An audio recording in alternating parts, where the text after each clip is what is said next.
Na, o dabar pakalbėsime apie mūsų mažųjų sveikatą. Pasiturškus jūroje ar ežere, o po to pasišildžius saulutėje, dažnas mažylis ima šniurkščioti nosimi. Na, o jei sloga nesibaigia, apsilankius pas gydytoją išgirstame diagnozę – adenoidai. Na, apie juos kaip tik mes ir papasakosime.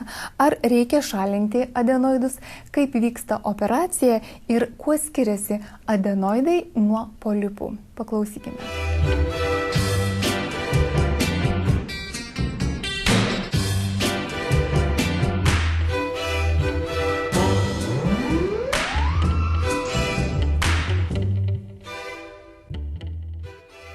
Skirtingais laikais adenoidai medikų buvo vertinami prieštaringai.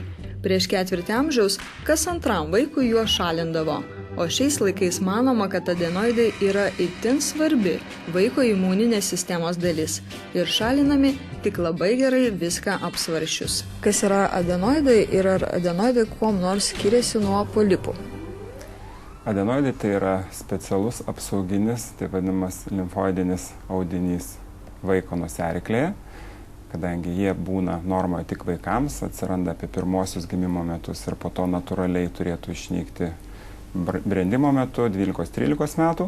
Žodžiu, to audinio paskirtis visų pirma apsauginė. Kodėl polipai? Anksčiau liaudyje buvo populiaru vadinti adenoidus polipais. Iš tikrųjų yra ir nosies polipai, visiškai kita liga, kuria dažniausiai serga suaugusieji. Tačiau žmonės dažnai būtent adenoidus vadina polipais ir dėl to atsiranda tam tikra painiava. Polipai yra ir adenoidai, lyg ir vieniems žmonėms, yra ir polipai visai kita liga. Įpraskime turbūt vadinti teisingai, vaikams dažniausiai sukelianti viršutinių kvėpavimo takų problemas. Priežastis yra adenoidai. Dėl padidėjusių adenoidų vaikai dažniau serga sloga ar kitomis viršutinių kvėpavimo takų lygomis. Bendrai vaikai šiomis lygomis serga dažniau nei suaugusieji. Tai yra normalu, nes vaikų imuninė sistema yra nesusiformavusi ir ji auga kartu su vaiku. Sulaukus maždaug 12 metų, susirgimų dažnis turėtų sumažėti iki 1-2 kartų per metus. Tai adenoidai ir yra audinys, kuris tam bręstančiam vaiko organizmui padeda apsisaugoti nuo išorės mikrobų arba virusų. Viena vertus, šitas audinys išskiria tam tikras medžiagas, kurios tiesiogiai naikina mikroorganizmą, bakteriją arba virusą patekusi į nosį. Kita vertus, dar priima tam tikrą informaciją ir ją perduoda organizmo apsauginiam sistemam, kad kitą kartą susidūręs organizmas su ta pačia bakterija jau turėtų pasiruošęs pagaminęs atsparių medžiagų, kurios padės sunaikinti įsibrovėlį. Kol adenoidai yra normalaus dydžio ir normalios struktūros, jie yra naudingi.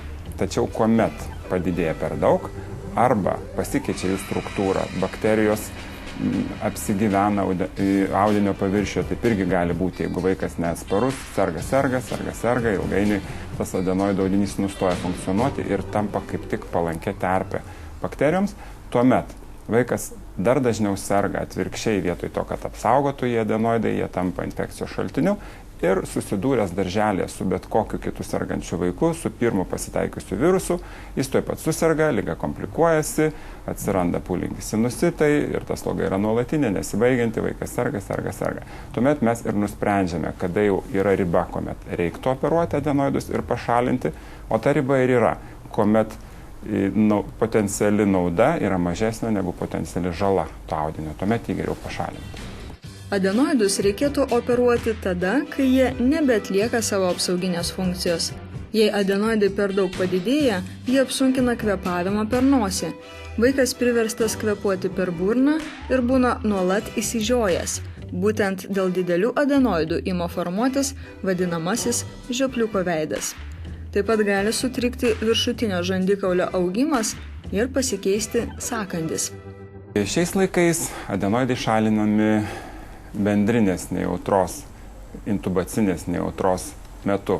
Na, kaip žmonės yra įpratę vadinti pilna narkozė, klausia, ar bus pilna narkozė ar nepilna.